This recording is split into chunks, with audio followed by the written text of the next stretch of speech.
अंधेरी हवेली का निशान। रवि को इस शहर आए बस 2 दिन ही हुए थे। नई नौकरी, नई जगह और सबसे बड़ी बात, रहने की जगह। उसने जो कमरा किराए पर लिया था वह शहर से थोड़ी दूर एक पुरानी हवेली के पिछले हिस्से में था।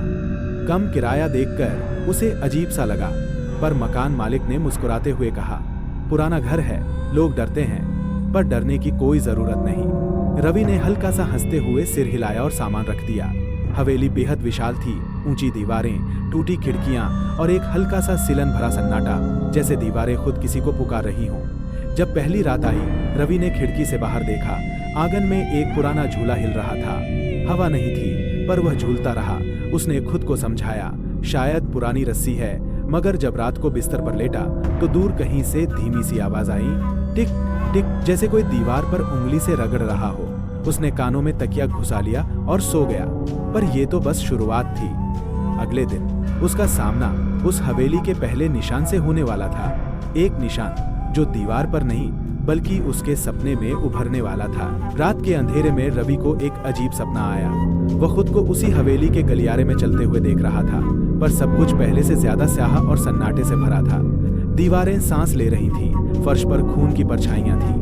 एक दरवाजा था जो आधा खुला हुआ था और भीतर से एक बच्चे की हंसी आ रही थी। रवि ने जैसे ही दरवाजा खोला, उसे एक काले साए की झलक मिली। बिना चेहरा, बिना आंखें, बस एक मौन चीख जो दिल तक चीरती चली गई। तभी उसकी आंख खुली, पसीने में भीगा तकिया, सांसें तेज और दिल धक धक करता हुआ। उसने घड़ी देखी, ठीक 3:03। पूरे कमरे में अजीब सी गंध भर गई थी, जैसे बासी गुलाब और सड़ी लकड़ी की मिली-जुली महक। वो उठा और खिड़की से झांका। आंगन का झूला इस बार नहीं हिल रहा था, लेकिन जमीन पर कुछ लिखा था। रवि ने ध्यान से देखा, मिट्टी में उंगलियों से लिखा गया था, तुम आ गए। उसका दिल कांप गया। कौन आया? कौन लिख सकता है? नीचे तो कोई नहीं था। रवि धीरे से खिड़की बंद कर बिस्तर पर लौट आया, लेकिन नींद अब दूर जा चुकी थी। अगली सुबह रवि सीधा मकान मालिक मिस्टर शर्मा के पास पहुंचा। बुजुर्ग मगर चुप रहने वाले व्यक्ति थे। हमेशा एक काली छड़ी पकड़े रहते थे और नजरें मिलाने से बचते थे। रवि ने रात का किस्सा बताने की कोशिश की तो शर्मा जी ने अचानक बीच में ही टोका, सपनों में जो दिखता है वो हमेशा सपना नहीं होता। रवि चौंक पड़ा। आपका क्या मतलब है? उसने पूछा। शर्मा जी एक पल को चुप रहे, फिर धीमे स्वर में बोले, उस हवेली में पहले भी कई लोग आए थे, पर कुछ महीनों में चले गए। कुछ ऐसे भी थे जो कभी लौटे ही नहीं। रवि ने हंसने की कोशिश की, मतलब कोई भूत है वहां? लेकिन शर्मा जी ने एकदम गंभीर होकर कहा, भूत नहीं, निशान है। एक बार जो उस निशान को देख ले वो कभी पहले जैसा नहीं रहता। रवि ने ठंडी सांस ली और वहां से लौट आया, पर अब उसके मन में सवालों का तूफान चल पड़ा था। क्या रात का सपना कोई चेतावनी थी? क्या हवेली में सचमुच कुछ है जो उसे देख रहा है, छू रहा है? वो जितना सोचता उतना ही अंदर कुछ टूटता सा महसूस होता, मगर वो नहीं जानता था ये बस झलक थी। असली खेल अब शुरू होना था। दूसरी रात रवि ने तय किया कि वह ध्यानपूर्वक हर चीज को देखेगा। वह लैंप जलाकर बैठा रहा, कमरे के हर कोने पर नजर डाले। करीब 2:55 बजे कमरे की एक दीवार से धीमी सी खुरचने की आवाज आने लगी, जैसे कोई अंदर से दीवार को नाखूनों से कुरेद रहा हो। वह सिहर गया। दीवार की तरफ देखने पर कुछ नजर नहीं आया, पर आवाज बढ़ती गई। रवि ने डरते हुए दीवार पर हाथ रखा, ठंडी और नमी से भरी हुई। तभी अचानक आवाज बंद हो गई, एकदम सन्नाटा, और फिर उसी जगह से आवाज आई, एक बुदबुदाती हुई फुसफुसाहट। क्यों आए हो? रवि पीछे हटा। उसके पैर कांपने लगे। कमरे की सारी लाइट एक पल को झपकी और फिर बुझ गई। अंधेरे में वो घबरा गया। उसने फोन से टॉर्च जलाया। दीवार पर किसी ने नाखूनों से कुछ लिखा था। वो शब्द थे, मुझे छोड़ दो। उसने थरथराते हाथों से दीवार छुई। ताजा खून था। उसकी उंगलियां लाल हो गईं। डर के मारे वो कमरे से बाहर भागा, सीढ़ियों से उतरते हुए गिरा, लेकिन रुका नहीं। हवेली के दरवाजे पर पहुंचकर उसने मुड़कर देखा। उसकी खिड़की पर कोई खड़ा था, बिना चेहरा, बस 2 चमकती आंखें। रवि ने तय कर लिया, सुबह होते ही वह ये कमरा छोड़ देगा। उसने बैग पैक किया, मोबाइल और चार्जर रखा और पूरी रात जागकर बिताने की कोशिश की।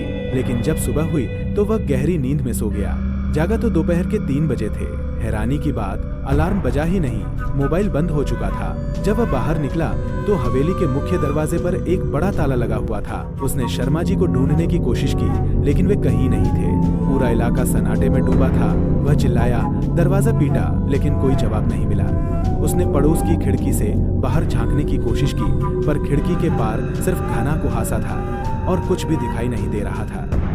ऐसा लग रहा था जैसे हवेली अब किसी और आयाम में आ गई हो। और फिर उसे एक आवाज सुनाई दी, नीचे बेसमेंट से आती हुई, धीमी लेकिन सावरवी। वो जम गया। कोई जानता था उसका नाम। बेसमेंट की सीढ़ियां अंधेरे में डूबी थीं। वहां से टपकती आवाजें अब एक कहानी कह रही थी। कहानी एक पुराने जुर्म की, एक आत्मा की और उस निशान की जो अब रवि की किस्मत में खुद को दोहराने वाला था। रवि का दिल धड़क रहा था, लेकिन जैसे कोई अदृश्य डोरी उसे खींच रही थी।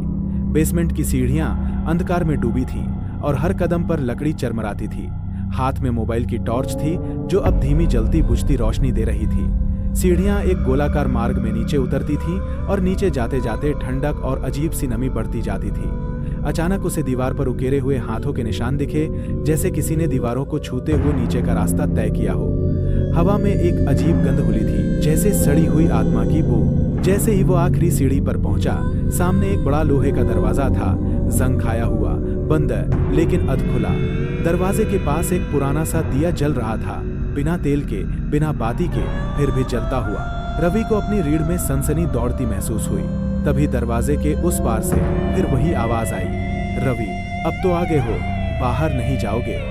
रवि की सांस रुक गई। ये आवाज कोई और नहीं, उसकी खुद की थी, जैसे उसका कोई दूसरा रूप उसे बुला रहा था। उसने कांपते हाथों से दरवाजा खोला और उसके सामने एक कमरा खुला, जिसमें दीवारें इंसानी बालों से बनी थीं। कमरे में खूब अंधेरा था। मोबाइल की टॉर्च अब लगभग बुझने को थी, लेकिन वो जैसे तैसे आगे बढ़ा। दीवारें सचमुच इंसानी बालों से बुनी हुई थी और बीच बीच में आंखें झांकती थीं, जिनमें जिंदगी नहीं बल्कि एक शून्य था। जमीन पर एक गोल घेरे में चाक से कुछ लिखा हुआ था, किसी पुरानी भाषा में। पास ही एक टूटा हुआ आईना पड़ा था, जिसमें खुद की परछाई देखना नामुमकिन था। रवि उस घेरे के पास गया और तभी उसके सिर के ऊपर से एक छाया गुजरी। वो नीचे झुका और देखा, किसी ने उसे चारों ओर से उस चाक के घेरे में बंद कर दिया था। कमरे की दीवारों से अब धीमी धीमी बुदबुदाहट सुनाई देने लगी, जैसे सैकड़ों लोग एक साथ कुछ कह रहे हों। और तभी दीवार की एक दरार से खून टपकने लगा, ताजा, गाढ़ा और बेहद बदबूदार। रवि भागना चाहता था, पर उसके पैर जम चुके थे। उसके कानों में फिर वही शब्द गूंजे, हर 100 साल में एक, हर 100 साल में एक। वह समझ नहीं पा रहा था कि ये गिनती किसकी थी और क्यों। तभी एक छाया उसके ठीक सामने आकार खड़ी हो गई। उसकी शक्ल हूबहू रवि जैसी थी, लेकिन आंखें काली थीं और चेहरा जमीन की तरफ झुका हुआ। उसने कहा, तेरे आने का समय पूरा हुआ, अब तुझे वही बनना है जो मैं हूं। रवि चीखने वाला था, लेकिन उसके गले से आवाज ही नहीं निकली। सामने खड़ी उसकी जैसी परछाई धीरे धीरे उसकी तरफ बढ़ रही थी और हर कदम के साथ कमरे का तापमान गिरता जा रहा था। अचानक दीवार के एक कोने से एक बूढ़ी औरत निकली, झुकी हुई, सफेद बाल, फटे कपड़े और हाथ में एक जलता हुआ दिया। उसने परछाई के आगे दिया रख दिया और बोली, इसका समय अभी पूरा नहीं हुआ, ये अब भी चुन सकता है। परछाई पीछे हट गई, मगर उसकी आंखें अब भी रवि पर टिकी थी। बूढ़ी औरत ने रवि का हाथ पकड़ा और उसे घेरे से बाहर खींचा। तू किसे ढूंढ रहा है? रवि ने कांपते हुए पूछा। वह बोली, मैं वो हूँ जिसे इस हवेली ने बचा रखा है, क्योंकि मैंने 100 साल पहले एक सौदा किया था और अब तू उसी सौदे का हिस्सा है। रवि के होश उड़ गए। क्या सौदा? बूढ़ी औरत ने दीवार की दरार की ओर इशारा किया। वहां एक पुराना दस्तावेज पड़ा था, खून में सना हुआ, जिस पर नाम लिखा था रवि शर्मा 1923। ये कैसे हो सकता था? वो तो 2023 में था, लेकिन दस्तावेज पर उसका चेहरा और हस्ताक्षर थे। तेरी आत्मा पहले भी यहाँ आई थी, बूढ़ी औरत बोली, और अब फिर लौटी है, उसी वक्त, उसी सौदे को पूरा करने। रवि की सांसें तेज हो गईं। वह दौड़ना चाहता था, भाग जाना चाहता था, लेकिन अब कोई रास्ता नहीं था। बूढ़ी औरत ने दीवार से एक दर्पण निकाला, काला, धुंधला और टूटा हुआ। देख इसमें, उसने कहा। रवि ने जब उसमें झांका तो जो देखा वो उसकी सोच से परे था। आईने में वो खुद नहीं था, वहां एक बच्चा था जो उसी हवेली के आंगन में खेल रहा था और फिर उसे खींच लिया गया। उसी झूले से जो रात में हिलता रहता था। अगले दृश्य में वही बच्चा बड़ा हो चुका था, वही चेहरा, वही डर, और फिर वही तहखाना, वही सौदा। रवि समझ गया वह समय के चक्र में फंस चुका है। उसकी आत्मा इस हवेली से कभी गई ही नहीं थी। वह हर 100 साल में लौटती है, एक नया शरीर लेकर, वही कहानी दोहराने। बूढ़ी औरत बोली, तेरे पास 2 रास्ते हैं, या तो तू उसी चक्र में लौट जा और नया सौदा पूरा कर, या फिर वो बने जो दीवारों में समा गए। तभी दीवार से एक चीख आई, बहुत तेज, बहुत गहरी, जैसे 100 आत्माएं एक साथ तड़प रही हों। रवि ने अपनी आंखें बंद कर लीं, लेकिन एक नई गूंज शुरू हो चुकी थी। एक आया, एक गया, अब तू है बारी का नया। रवि ने कांपते हुए पूछा, अगर मैं उस चक्र को तोड़ना चाहूं तो? बूढ़ी औरत ने धीमे स्वर में कहा, चक्र तोड़ना आसान नहीं, किसी को देना होगा अपने भीतर का सबसे अंधेरा हिस्सा। रवि ने पूछा, मतलब? उसने अपनी उंगली सामने दीवार पर रख दी। एक दरार खुली और उसमें एक लड़की की लाश थी, सूखी, झुलसी हुई, लेकिन उसकी आंखें खुली थी। ये मेरी बेटी थी, औरत बोली। मैंने इसे चढ़ावा दिया था ताकि मेरा वक्त बच जाए। रवि को उल्टी आने लगी। अगर तू ये कर सके, किसी अपने को सौंप सके, तब तू आजाद हो सकता है, वरना वही बनेगा जो 100 साल पहले बना था, एक जीवित कैदी। तभी हवेली की घंटी बजी, वही घंटी जो पहले कभी नहीं बजी थी। समय पूरा हो रहा है, औरत बोली। रवि भागा। बेसमेंट की सीढ़ियां ऊपर की ओर भागते हुए चढ़ी। दरवाजा खुला था, लेकिन अब हवेली वैसी नहीं रही। हर दीवार पर चेहरों की परछाइयां थीं, हर खिड़की में आंखें। हवेली अब जिंदा थी और रवि अब उसका हिस्सा बन चुका था। वो भाग नहीं रहा था, उसे खुद हवेली खींच रही थी। जैसे हर कदम के साथ वो अपने ही अतीत में डूबता जा रहा था। रवि ने जैसे ही ऊपर की मंजिल पर कदम रखा, पूरी हवेली में कंपन फैल गया। हर खिड़की, हर दरवाजा अपने आप हिलने लगे और लकड़ी की दरारों में से आंखें झांकने लगी। सैकड़ों, हजारों। उन आंखों में इंसानी भावनाएं नहीं थी, बस एक निगाह थी जो देखती थी, निगलती थी। हवेली अब घर नहीं, एक जीवित राक्षस लग रही थी। हर दीवार से बुदबुदाहट की आवाजें आने लगी। तू आया है, अब नहीं जाएगा, तुझसे पहले भी कहीं आए। रवि अब ऊपर की मंजिल पर था, लेकिन हर कमरा अब अलग दिख रहा था, जैसे समय और जगह दोनों ने मिलकर हवेली को बदल दिया हो। जिस कमरे में पहले खिड़की थी, वहां अब दीवार थी, और जहां दीवार थी, वहां एक गहरी खाई खुल चुकी थी। उसने एक दरवाजा खोला तो सामने उसका स्कूल दिखा, लेकिन सब कुछ उल्टा था।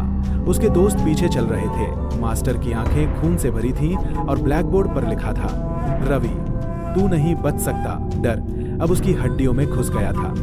उसने दरवाजा बंद किया, लेकिन अब वो कमरा ही बदल चुका था। अंदर एक झूला झूल रहा था और उस पर बैठा था वही बच्चा जो उसने आईने में देखा था। खुद का ही बचपन। वह बच्चा शांत था, लेकिन उसकी आंखों में कुछ गहरा था, जैसे सब जानता हो। उसने रवि को देखा और बोला, मैं तू हूं जो रह गया था। रवि की सांस थम गई। तू यहाँ क्यों है? बच्चे ने धीमे स्वर में कहा, क्योंकि तू भाग गया था और मैं यहीं फंस गया। तूने मेरा वक्त चुरा लिया था, अब मेरा वक्त वापस चाहिए। रवि ने पीछे हटना चाहा, लेकिन दरवाजा गायब हो गया। बच्चा अब धीरे धीरे झूले से उठ रहा था और हर कदम के साथ वह बड़ा होता जा रहा था। 5 साल, 10 साल, 15 साल, और फिर हूबहू रवि जैसा। 2 रवि आमने सामने खड़े थे। अब तू कौन है? परछाई ने कहा, तू असली नहीं है, तू सिर्फ वो हिस्सा है जो डर गया था और जो मैंने पीछे छोड़ दिया था। तभी कमरे में दीवारें काली होने लगी, जैसे किसी ने स्याही फेंक दी हो। छत से खून की बूंदें टपकने लगी और फर्श पर दरारें उभर आईं। अब तू यहाँ रहे और मैं बाहर जाऊंगा, परछाई बोली। रवि ने चिल्लाया, मैं नहीं जाने दूंगा। लेकिन जैसे ही उसने परछाई को छूने की कोशिश की, वह खुद उसमें समा गया और अब एक नया रवि था जो कमरे में अकेला खड़ा था, मगर अंदर कुछ बदल चुका था। बहुत गहरा। अब हवेली शांत थी, बिल्कुल शांत, जैसे कोई तूफान गुजर चुका हो और अब राख बची हो। लेकिन उस कमरे में खड़ा रवि अब वैसा नहीं था। उसकी आंखें गहरी हो चुकी थीं, जैसे सब देख चुकी हों। उसने झूले को देखा, अब वो झूलना बंद कर चुका था। कमरे की दीवारें अब चमक रही थीं, जैसे किसी और समय की हो। तभी पीछे एक पुरानी किताब जमीन पर गिरती है। वह झुकता है और किताब को उठाता है। उस पर लिखा है, रवि शर्मा, बयारी शर्मा, 32 से 32। वो समझ चुका था, ये सिर्फ आत्मा का बंधन नहीं, बल्कि एक चक्र था जो 100-100 साल में जागता है। हर बार एक नई हवेली, एक नया रवि और एक नया निर्णय। किताब अपने आप खुलती है और शब्द तैरने लगते हैं। अब तुझे चुना गया है अगले चक्र के रक्षक के रूप में। रवि की आंखें जलने लगी, जैसे कोई उसे पढ़ रहा हो। तभी दीवारों से फिर से वे आत्माएं निकलने लगीं, जिन्होंने पहले इन चक्रों को पूरा किया था। उनमें वो बूढ़ी औरत भी थी, एक बच्चा, एक आदमी जिसकी आंखें नहीं थीं, और सबसे अंत में वह लड़की जो पहली बार झूले में मरी थी। सबकी आंखें अब रवि पर थीं, जैसे कह रही हों, अब तेरी बारी है। हवेली में फिर से वो घंटी बजने लगी, लेकिन इस बार वह चक्र की उद्घोषणा थी। रवि को सब समझ आ चुका था। चक्र को तोड़ने के लिए एक आत्मा की बलि जरूरी थी, और वह आत्मा अपनी हो या किसी और की, हवेली को फर्क नहीं पड़ता था। लेकिन अगर बलि न दी जाए तो वह आत्मा खुद चक्र बन जाती है और सैकड़ों वर्षों तक रक्षक बनकर हवेली में बंधी रहती है। रवि अब उसी मोड़ पर था जहां हर 100 साल पहले कोई और खड़ा होता था। वह सोचने लगा, क्या फिर से वही हो जो हर बार हुआ, या कोई नई राह निकाली जाए। तभी दीवारों से एक रोशनी निकली और उसके सामने खड़ी थी एक औरत, बिल्कुल शांत, सुंदर, आंखों में करुणा। तू मेरी मदद कर सकता है, उसने कहा। मैं वो हूँ जिसे पहली बार हवेली ने निकला था, और अगर तू मुझे आजाद कर दे तो मैं तुझे सौदे से बाहर निकाल सकती हूँ। रवि ने कहा, कैसे? उसने कहा, बस उस झूले को जला दे। वहीं से सब शुरू हुआ था। रवि नीचे गया, बेसमेंट में झूले के पास तेल था, दिया भी। उसने आग लगाई, झूला जलने लगा और उसके साथ चीखें, आत्माएं। हवेली की जमीन कांपने लगी। हवेली खुद टूट रही थी, जैसे कोई बंद कायद खुल रहा हो। लेकिन वो औरत गायब हो चुकी थी और रवि अब जमीन पर गिर चुका था, आंखें बंद, और हवा में एक गूंज गूंज रही थी। एक चक्र टूटा, अब अगला बन रहा है। जब रवि की आंखें खुली, वह अस्पताल में था। नर्स ने कहा, आपको पुरानी हवेली के पास बेहोश पाया गया था, वहां सब कुछ जल गया है। रवि उठकर बैठा, पर वह बदला हुआ था। उसकी आंखें गहरी थी, हाथ कांपते थे, और जुबान पर एक वाक्य बार बार आता था, हर 100 साल में एक। उसे लगा सब सपना था, लेकिन जब वो डिस्चार्ज होकर घर गया तो देखा उसकी जेब में वही किताब थी जिसमें लिखा था, रवि शर्मा, बारी शर्मा 23-23, 1923, 2023, और अगला पन्ना खाली था। जब उसने उसे पलटा तो वहां लिखा था, दोहा लिखा था। रवि की आंखें फटी रह गईं, और जैसे ही वो किताब बंद करने लगा, दरवाजे पर दस्तक हुई। उसने दरवाजा खोला। बाहर एक बच्चा खड़ा था, जो हुबहू वैसा ही दिखता था जैसा रवि का बचपन था। उसने कहा, क्या मैं अंदर आ सकता हूँ? और कहानी वहीं थम गई, या शायद वहीं से फिर शुरू हुई, क्योंकि हवेली अब जल चुकी थी। लेकिन उसका निशान अब रवि में था, और वह निशान कभी मिटता नहीं। रवि ने जैसे ही उस बच्चे को देखा, उसकी रूह कांप गई। वो हुबहू वैसा ही दिखता था जैसा रवि बचपन में था। वही आंखें, वही बाल, वही कपड़े, यहाँ तक कि माथे पर वही हल्का सा कट का निशान भी। तू कौन है? रवि ने लड़खड़ाती आवाज में पूछा। बच्चा मुस्कुराया। आप ही ने तो बुलाया था, और फिर बिना जवाब दिए कमरे के अंदर आ गया। रवि ने दरवाजा बंद किया, लेकिन अब कमरा वही पुराना हवेली वाला कमरा लगने लगा था। दीवारें छीलने लगी, छत से धूल झरने लगी, और फर्श से वो ही दरारें उभर आईं। बच्चा अब धीरे धीरे घूमकर उसकी तरफ देख रहा था। आपने मुझे बचाया नहीं, आपने झूले को जला दिया और मुझे भी उसी आग में छोड़ दिया। रवि पीछे हटने लगा। नहीं, मैंने तुझे आजाद किया था। बच्चा चिल्लाया। नहीं, आपने सबको आजाद किया, लेकिन मुझे वहीं बांध दिया। अब उसकी आंखें काली पड़ने लगी और उसकी आवाज एक बूढ़े आत्मा जैसी हो गई। अब तुझे मेरी जगह लेनी होगी। बच्चा उड़ने लगा। उसके शरीर से काले धुएं की लपटें निकलने लगी और रवि पर टूट पड़ी। वह चिल्लाया, नहीं, ये झूठ है। लेकिन उसका शरीर अब पिघलता जा रहा था और दीवार पर उसका अक्स बदल रहा था। अब वहां रवि नहीं, वह बच्चा खड़ा था, और असली रवि अब हवेली में वापस कैद। रवि को कुछ समझ नहीं आ रहा था कि वह कौन है, असली रवि या परछाई। उसे सिर्फ इतना याद था कि वो कुछ जलाता था, कुछ छोड़ता था, और फिर वही चेहरा, वही बच्चा। अब वह एक ऐसे कमरे में था जहां न खिड़की थी न दरवाजा। दीवारें सांस ले रही थी, सचमुच हिलती हुई, जैसे जिंदा हो।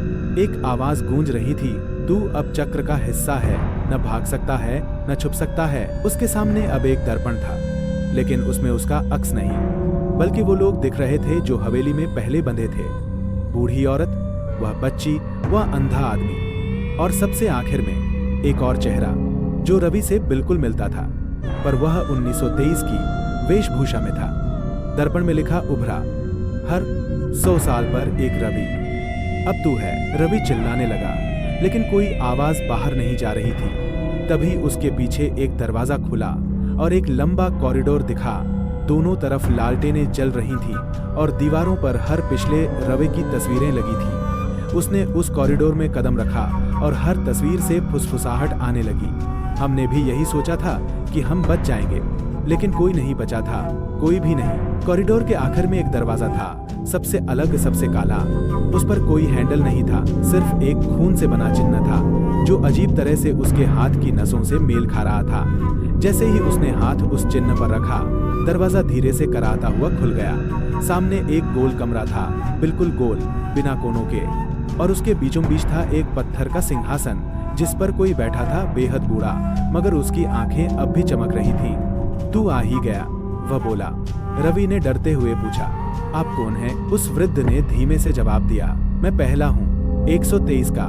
रवि की रगों में सिहरन दौड़ गई। मैं चक्र की शुरुआत हूँ और अब तुझे मेरी जगह लेनी है, रवि ने कहा। नहीं, मैंने सब जला दिया था, हवेली को मिटा दिया था। वो वृद्ध हंसा। तेरा सोचना था कि हवेली जल गई, लेकिन हवेली कभी नहीं जलती, वो बस रूप बदलती है। अब तू इसकी आत्मा है, इसकी दीवारों की धड़कन, इसकी सीढ़ियों की कराह। रवि ने पूछा, और तुम? वृद्ध मुस्कुराया, अब मैं मुक्त हूँ। जैसे ही वो उठा, उसका शरीर हवा में विलीन हो गया और सिंहासन खाली हो गया, और तभी कमरे की जमीन दरकने लगी और रवि को उसमें समा जाना पड़ा। कुछ वर्षों बाद शहर में एक नया रिसोर्ट बना, हेवन विला, जो उसी पुरानी जमीन पर था जहां वो हवेली थी। किसी को नहीं पता था वहां पहले क्या था, बस इतना कि वहां कभी कोई नहीं जाता था। लेकिन अब लोग आते, रुकते, तस्वीरें लेते और कभी कभी कहते कि रात में किसी बच्चे की हंसी सुनाई देती है या गलियारों में किसी की परछाई दौड़ती है। रिसेप्शन डेस्क पर एक युवक काम करता था, बहुत शांत, गंभीर और कुछ कुछ डरावना सा। उसका नाम भी रवि था। वह ज्यादा बोलता नहीं था, लेकिन सब कुछ जानता था। किस कमरे में क्या है, कौन सा दरवाजा कब खुलेगा, कौन सी खिड़की से धूप नहीं आती। एक रात जब होटल लगभग खाली था, एक बच्चा गलती से बेसमेंट का दरवाजा खोल बैठा। उसने वहां सीढ़ियां देखी और नीचे उतर गया, और नीचे वही झूला था जो कभी जल चुका था।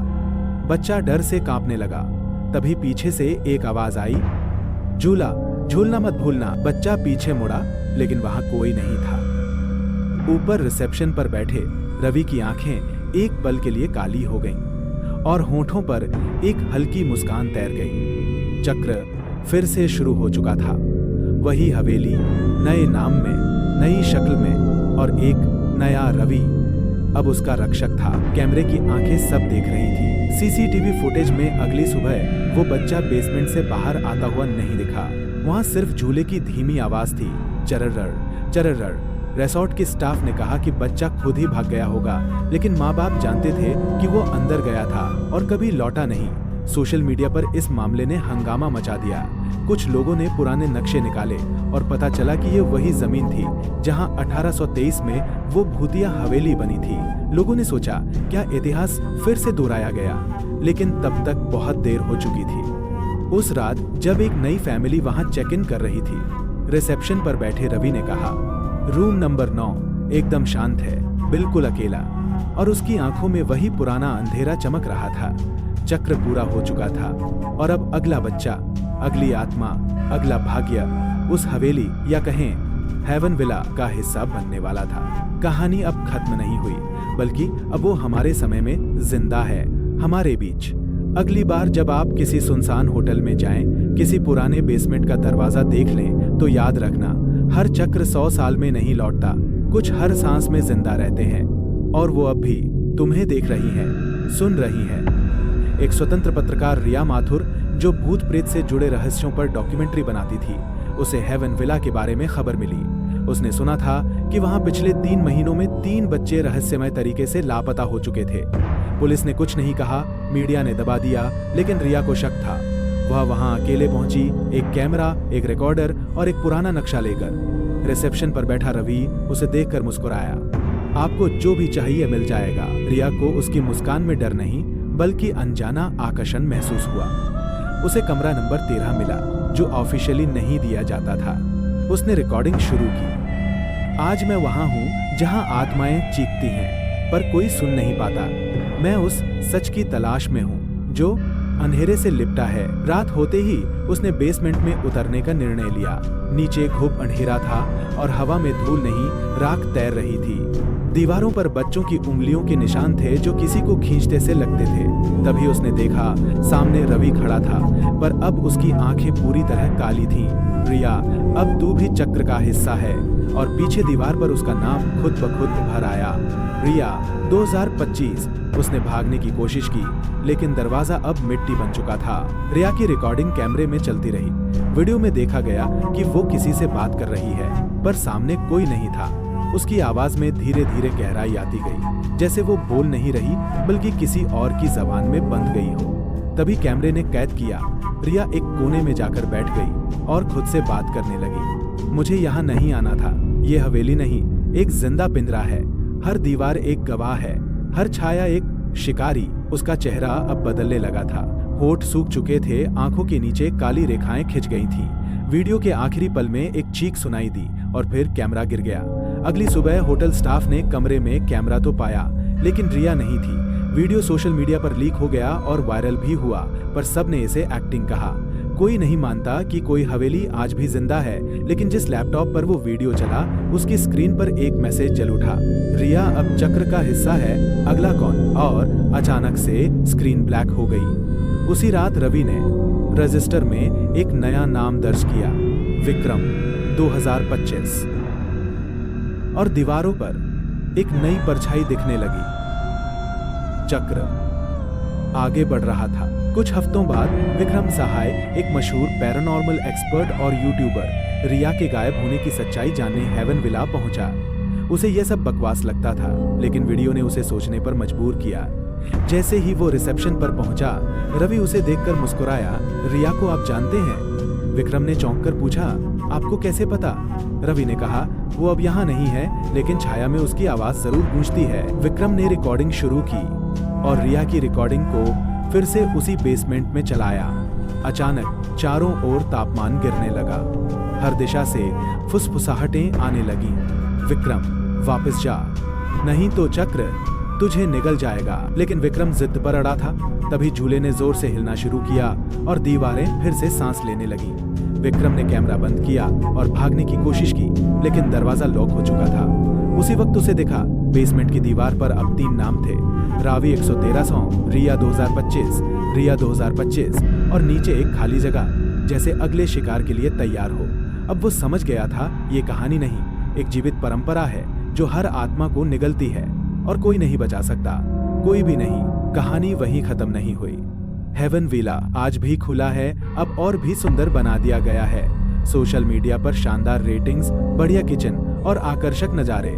लेकिन रात को जब रोशनी कम होती है, कोई न कोई दरवाजा अपने आप खुलता है और एक परछाई सीढ़ियां उतरती है। उस होटल की सबसे पुरानी दीवार पर अब एक पेंटिंग है, एक झूला, एक बच्चा और पीछे एक धुंधली छाया। कोई नहीं जानता वो छाया कौन है, पर हर कोई उसे देखता है। अब चक्र किसी तिथि का मोहताज नहीं, वो हर रात जागता है, हर सांस में मौजूद है। अगली बार जब आप किसी होटल में बेसमेंट देखें, किसी कर्मचारी की आंखें आपको कुछ ज्यादा गहरी लगें या दीवार पर अपने नाम की परछाई दिखे, तो समझ लेना अब आप भी चक्र में शामिल हैं। और इस कहानी को सुनने वाले तुम, हाँ, तुम भी अब इसके गवाह बन चुके हो। तुमने इसकी आवाज सुनी है, अब यह आवाज तुम्हारे भीतर भी गूंजेगी। विक्रम के गायब होने के बाद उसकी बहन अनन्या सहाय को कुछ ठीक नहीं लगा। पुलिस ने केस बंद कर दिया, पर अनन्या को अंदर से यकीन था कि हवेली में कुछ छुपा है। विक्रम ने उसे गायब होने से पहले एक ऑडियो क्लिप भेजी थी, जिसमें सिर्फ कुछ फुसफुसाहटें थीं। दीवारों में दरवाजे हैं और दरवाजों में सांसें। अनन्या एक सॉफ्टवेयर इंजीनियर थी, लेकिन साथ ही उसे क्रिप्टोग्राफी और हिडन मैसेजेस में गहरी दिलचस्पी थी। उसने विक्रम की क्लिप को स्पेक्ट्रोग्राफ में अनलॉक किया, उसमें छिपे एक QR कोड को पहचान लिया। जब उसने स्कैन किया तो एक पुराना दस्तावेज सामने आया, the black diary of haven villa. इसमें दर्ज थे वे सारे नाम जो इस चक्र का हिस्सा बने। सबसे डरावना था लास्ट एंट्री, अनन्या सून। अनन्या कांप गई। ये सब मजाक नहीं था। उसने डिसाइड किया वो वहां जाएगी, पर इस बार अकेली नहीं। उसने 2 और दोस्तों को साथ लिया। समर और नैना तीनों ने तय किया अब डर से नहीं भागना बल्कि उसे सामने लाना है। वे रात के 1 बजे होटल पहुंचे। हवेली में चुप्पी थी पर हवा में जैसे कोई इंतजार कर रहा हो। सामने लॉबी में अब कोई नहीं था पर रिसेप्शन की बेल अपने आप बजी और तभी दीवार की घड़ी उल्टी चलने लगी। जैसे ही घड़ी उल्टी दिशा में चलने लगी, अनन्या ने मोबाइल से वीडियो रिकॉर्ड करना शुरू किया। अचानक एक दरवाजा धीमे से खुला और उस पर लिखा था 1983 मेमोरी रूम। तीनों ने साहस करके प्रवेश किया। कमरा वैसा नहीं था जैसे एक होटल का हो, वह पुरानी हवेली का हिस्सा लग रहा था जिसमें दीवारों पर पुरानी तस्वीरें टंगी थी। हर तस्वीर किसी मेहमान की थी लेकिन उनके चेहरे धुंधले थे। नैना ने एक तस्वीर उठाई और उसे देखकर चीख पड़ी, ये मैं हूँ, लेकिन ये तो 1983 की है। समर ने दीवार पर एक नोटिस देखा, जो यादों में कैद हैं वो भविष्य में सांस लेते हैं। तब अचानक लाइट चली गई और चारों ओर सिर्फ एक लाल लैंप जल रहा था। उस रोशनी में उन्हें दिखा, हर तस्वीर की आंखें अब उन्हें देख रही थीं। दीवार से एक आवाज आई, हर आत्मा जो सच को छूती है उसे वक्त लील लेता है। नैना धीरे धीरे बेहोश होने लगी, जैसे उसकी यादें खींची जा रही हों। अनन्या ने उसे जगाने की कोशिश की पर उसकी सांसें धीमी हो रही थीं। तभी समर को दीवार पर उभरे एक शब्द दिखे, आर्या, मेमोरी होस्ट। अनन्या समझ गई, रिया मरी नहीं है, वो इस हवेली की यादों में जी रही है और अब नैना को बदल रही है। वे इस खेल का हिस्सा बन चुके थे और खेल अब शुरू हुआ था। नैना की आंखें धीरे धीरे सफेद हो रही थीं, उसकी सांसें टूट रही थीं और उसकी आवाज बदल रही थी। अनन्या ने समर को झटका दिया, हमें इसे बाहर ले जाना होगा, ये कोई आम बेहोशी नहीं है। समर ने नैना को गोद में उठाया और जैसे ही कमरे से बाहर निकले, कमरा खुद ब खुद बंद हो गया। दीवार पर अब सिर्फ एक वाक्य लिखा था, 1 soul in 1 soul out. Ananya को झटका लगा, ये हवेली किसी को ऐसे ही जाने नहीं देती। उन्होंने नैना को लॉबी तक लाया, लेकिन अब नैना की आंखें खुली थीं और उसकी मुस्कान अजीब थी। क्या तुम लोग भी महसूस कर सकते हो? वो हवा जो बोलती है। नैना अब नैना नहीं थी, वो चल रही थी पर उसकी चाल रिया जैसी थी। अनन्या समझ गई, नैना के शरीर में रिया की आत्मा समा चुकी है। तुमने उसे छू लिया, अब वो तुम्हारे जहन में सांस ले रही है, नैना ने धीमे स्वर में कहा। समर ने चिल्लाते हुए अनन्या से कहा, हमें इस हवेली से बाहर निकलना होगा अभी। लेकिन दरवाजे पर अब सिर्फ धुआं था। बाहर की दुनिया जैसे गायब हो चुकी थी। हवेली अब पूरी तरह बंद थी और वे सब अंदर फंस चुके थे। तीनों अब हवेली की दूसरी मंजिल पर पहुंच चुके थे। दीवारों पर अब वही नाम उभरने लगे थे जो विक्रम की डायरी में थे, रिया, निवेदिता, अदिल, हर्ष, समर, अनन्या। अनन्या ने घबराकर दीवार पर अपना नाम देखा। उसके नाम के पास लिखा था की, मतलब वह इस चक्र की चाबी थी। तभी उनके सामने एक पुराना दरवाजा अपने आप खुला। अंदर एक हॉल था जिसके बीचों बीच एक गोलाकार मेज और उस पर रखी थी एक काली किताब। किताब के चारों ओर मोमबत्तियां जल रही थीं, जो हवा के बिना भी कांप रही थीं। समर ने डरते हुए पूछा, क्या ये वही किताब है जो आत्माओं को बांधती है? अनन्या ने किताब खोली और पहली लाइन पढ़ते ही बिजली चमकी। जो इसे पढ़ेगा उसका नाम इसमें हमेशा के लिए लिखा जाएगा। लेकिन किताब में पहले से ही एक नाम जगमगा रहा था, नैना, होस्ट ऑफ रिया। अनन्या ने महसूस किया कि वो देर कर रही है। वो किताब बंद करने लगी तो किताब ने खुद को जकड़ लिया। तभी नैना ने किताब छीन ली और कहा, रिया अब बस मेरे अंदर नहीं है, अब मैं ही रिया हूँ। और फिर हवेली की दीवारों से चीखें गूंजने लगी। वो हवेली अब जाग चुकी थी। नैना के चेहरे पर अब इंसानी भाव नहीं थे। उसकी आंखें गहरी काली थीं और मुस्कान मानो किसी दूसरी दुनिया की थी। समर ने उसे रोकने की कोशिश की, लेकिन जैसे ही उसने नैना का हाथ पकड़ा, उसका शरीर हवा में उठ गया और वह दीवार से टकराकर नीचे गिरा। अनन्या चीख पड़ी, रिया तू चाहती क्या है? जवाब आया हवा में गूंजती एक आवाज से, जिसने मेरी हड्डियां जलाई, मैं उसके जहन में जिंदा रहूंगी। तुम्हारा भाई मेरे खेल में पहला मोहरा था, अब तुम मेरी चाबी हो। तभी हवेली की फर्श पर लाल निशान बनने लगे, गोल चक्र जिसमें अनन्या खड़ी थी। कमरे के कोने से धीमे धीमे ताली बजने की आवाज आई। वहां एक और लड़की खड़ी थी, वही जिसकी तस्वीर उन्होंने मेमोरी रूम में देखी थी, निवेदिता। हम सब यही फंसे हैं अनन्या। हर कोई जिसे हवेली ने बुलाया वो लौट नहीं पाया। समर बेहोश था, नैना पर रिया का कब्जा था और अब निवेदिता सामने थी, पर उसकी आंखों में मौत की परछाई थी। अनन्या की सांसें तेज हो गईं। उसने अपनी जेब से विक्रम की ऑडियो क्लिप निकाली और स्पीकर पर चलाया। रिया, अगर मेरी बहन वहां पहुंचे तो उसे बताना हवेली का दिल कहाँ धड़कता है। और तब सब कुछ ठहर गया। हवेली जैसे सुनने लगी थी। ऑडियो क्लिप में छिपा इशारा अब साफ था। हवेली की दिल जैसी कोई चीज है, कोई केंद्र, कोई ऐसा स्थान जहां से इसकी सारी शक्ति आती है। अनन्या ने तुरंत ध्यान लगाया। किताब, काले कमरे, गोल चक्र और दीवार पर बने वे निशान। दिल, फाउंडेशन, उसने बुदबुदाया। हवेली के नीचे कुछ है।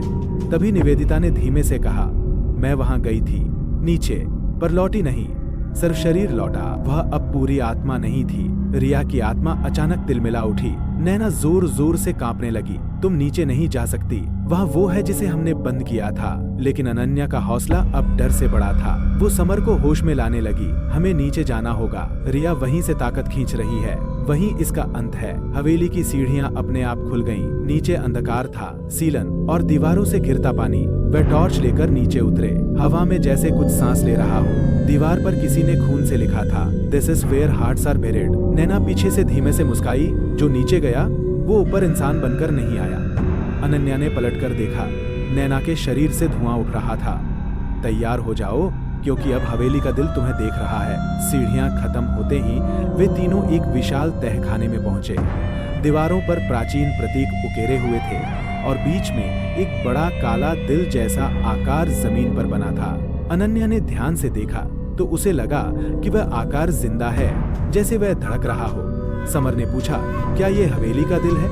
अनन्या ने हाँ में सिर हिलाया और बोली, अगर ये रुका तो हवेली की ताकत खत्म हो सकती है, पर इसे रोकना इतना आसान नहीं। तभी तहखाने की हवा में एक ठंडी चीख गूंज उठी। नैना की शक्ल धुंधली होती जा रही थी। उसकी आवाज में अब रिया की गूंज साफ सुनाई दे रही थी। तुमने मुझे छुड़ाया, पर अब मैं तुम सबको अपनी आत्माओं में बंद करूंगी। हवेली की दीवारें जोर से हिलने लगी और एक भयानक साया उनके सामने प्रकट हुआ। वह रिया था, पर उसका रूप भयावह था। आंखों से आग निकल रही थी और हाथों में काले धुआं। अनन्या, समर और नैना ने मिलकर अपने सबसे गहरे डर का सामना किया।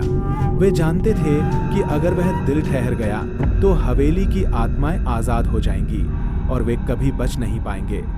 अनन्या ने ठाना कि चाहे कुछ भी हो, वे हवेली के इस अंधेरे रहस्य को खत्म करेंगे।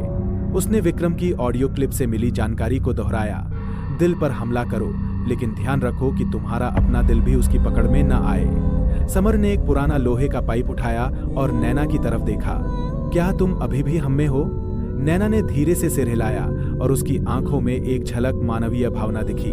वे तीनों ने मिलकर उस काले दिल की तरफ कदम बढ़ाए। अचानक रिया ने एक भयानक गरज के साथ चीखा, तुम लोग मेरे बिना कभी भी जीत नहीं सकते। उस आवाज ने तहखाने को हिलाकर रख दिया और चारों ओर अंधेरा घिर गया। पर अन्या का हौसला अब टूटने वाला नहीं था। उसने अपने दिल की धड़कन सुननी शुरू की। वह जानती थी कि वही उनकी सबसे बड़ी ताकत है।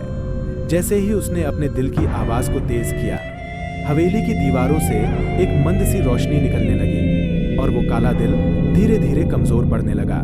जैसे ही अनन्या ने अपने दिल की धड़कन तेज की, हवेली के काले दिल में दरारें पड़ने लगी। रिया की आत्मा चीखती हुई हिली, तुम लोग मुझे खत्म नहीं कर सकते। पर दीवारें अब टूटने लगी और हवेली का अंधेरा कमजोर पड़ने लगा। समर ने लोहे का पाइप मजबूती से पकड़ दिया और काले दिल पर जोर से वार किया। नैना, जो अब पूरी तरह रिया की आत्मा से लड़ रही थी, अपनी असली पहचान की याद दिलाने लगी। हवेली की आत्माएं इधर उधर भागने लगी, पर वे सब रिया की पकड़ में थे।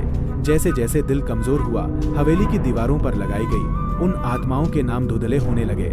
यह लड़ाई सिर्फ हमारे शरीर की नहीं, हमारे जज्बातों और यादों की भी है, अनन्या ने कहा। हवेली के अंधेरे से लड़ना मतलब अपने डर और पछतावे से लड़ना था। अचानक तहखाने की छत से रोशनी का एक तेज स्तंभ निकला और काला दिल पूरी तरह चकनाचूर हो गया। रिया की आत्मा कड़वी आवाज में बोली, मैं वापस आऊंगी, पर तुम्हें डरना मत। हवेली का डर अब उनके दिलों से गायब हो चुका था। हवेली की दीवारें अब शांत थीं। समर, अनन्या और नैना थके हुए पर जिंदा थे। तहखाने में से निकले तो बाहर की दुनिया का सूरज निकल रहा था। अनन्या ने विक्रम की डायरी उठाई, जिसमें लिखा था, सच्चाई और प्रेम की ताकत से ही ये काला अंधेरा खत्म हो सकता है। हवेली की आत्माओं ने शांति पाई थी, पर वे जानते थे कि हवेली कभी पूरी तरह खत्म नहीं होती। बस छुप जाती है। नैना ने अब साफ कहा, हम उसे हराने में कामयाब रहे, पर ये लड़ाई हमारे दिलों में हमेशा रहेगी। समर ने मुस्कुराते हुए कहा, हवेली ने हमें सिखाया कि डर को अपनाना और उससे लड़ना जरूरी है। वे तीनों लौटे अपने जीवन में, पर हवेली के निशान उनके दिलों पर हमेशा रहेंगे। हवेली से बाहर आने के बाद अनन्या, समर और नैना की जिंदगी पूरी तरह बदल गई थी। हर रात उन्हें हवेली की आहटें सुनाई देती, पर वे अब डर के बजाय उन्हें चुनौती समझने लगे थे। नैना ने अपने भीतर के बदलाव को महसूस किया। वह अब पूरी तरह से उस काली आत्मा से लड़ रही थी जो कभी उसकी दोस्त रिया थी।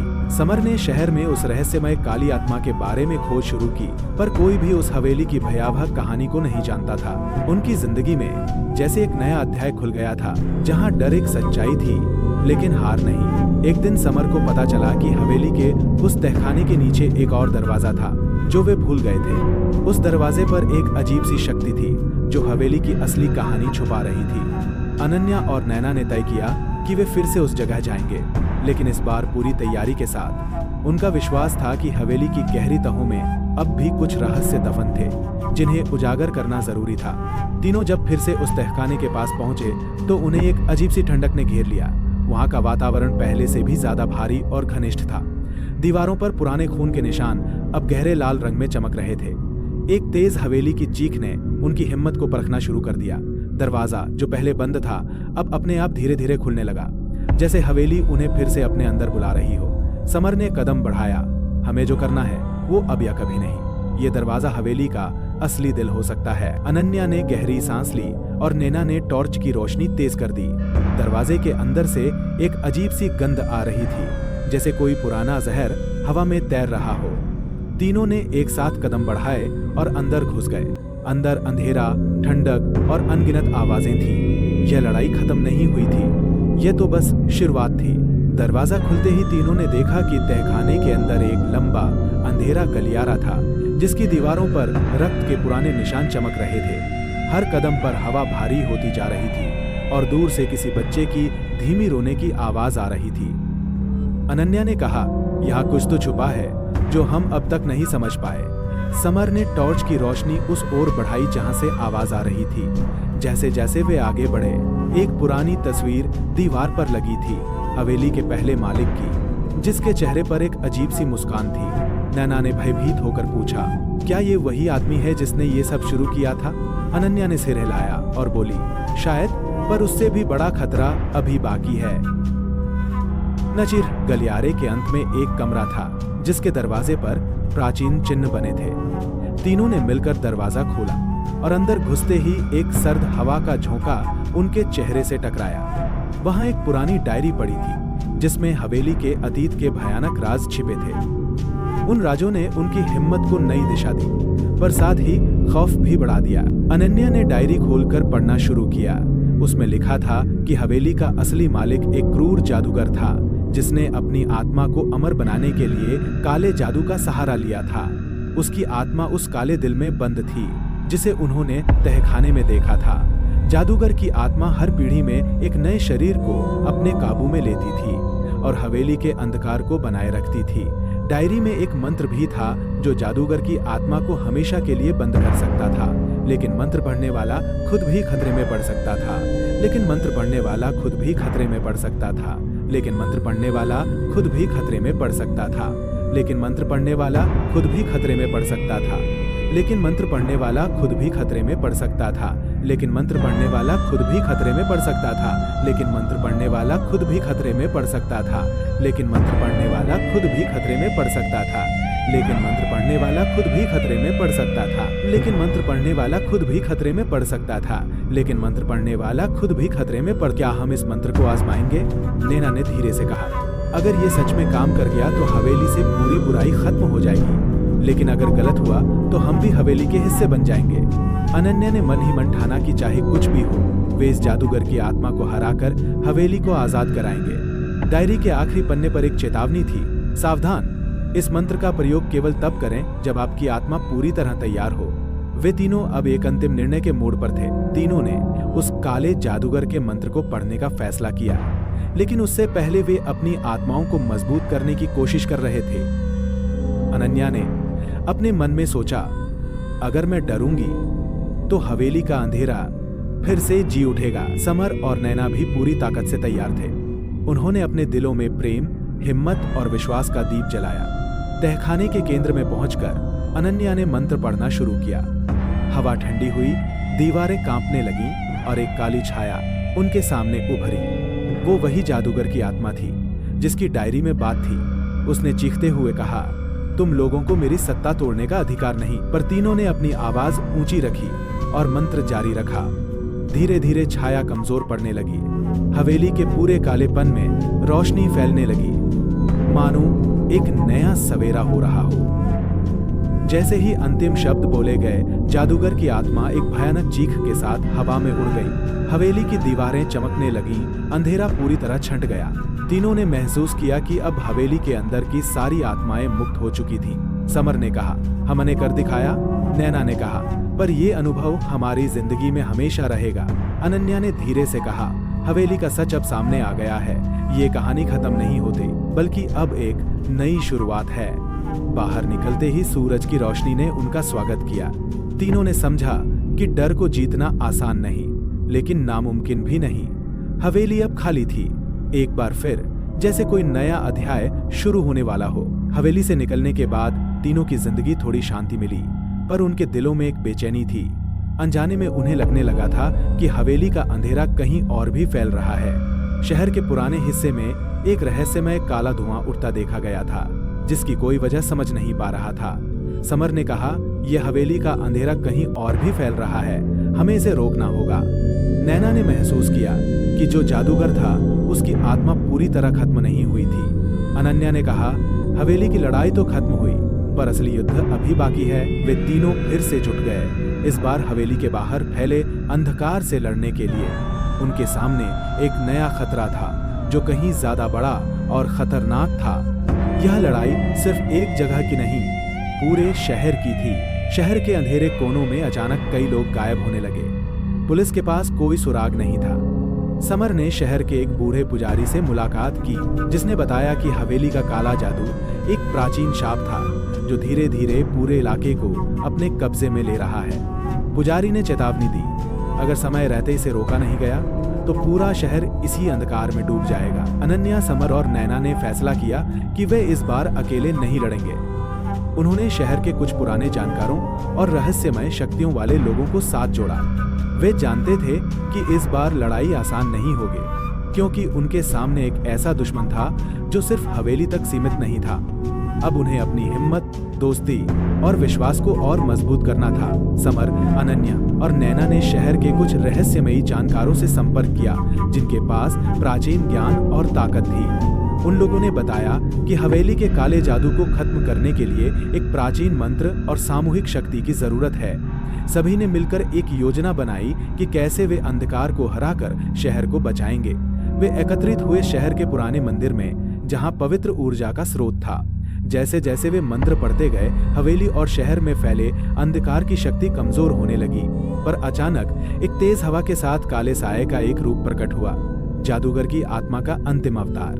उसने चुनौती दी, तुम सब अपनी हिम्मत भूल गए हो, अब मेरी असली परीक्षा शुरू होती है। तीनों ने घबराने के बजाय एक दूसरे का हाथ मजबूती से थामा। उन्होंने अपने अंदर की पूरी ताकत और विश्वास को एकजुट किया। मंत्र का उच्चारण और तेज हो गया। जैसे जैसे अंतिम शब्द बोले गए, काला साया चीखता हुआ हवा में खो गया। शहर में फिर से सूरज की रोशनी फैली और हवेली की काली छाया भी धीरे धीरे मिटने लगी। लोगों ने राहत की सांस ली। अनन्या, समर और नैना ने महसूस किया कि डर को हराना मुश्किल था, लेकिन असंभव नहीं। उन्होंने तय किया कि भविष्य में किसी भी अंधकार का सामना वे मिलकर करेंगे। अगर आपको यह कहानी पसंद आई हो तो कृपया लाइक करें, कमेंट करें और सब्सक्राइब करना न भूलें। आपकी प्रतिक्रिया हमें नई कहानियां बनाने के लिए प्रेरित करती है।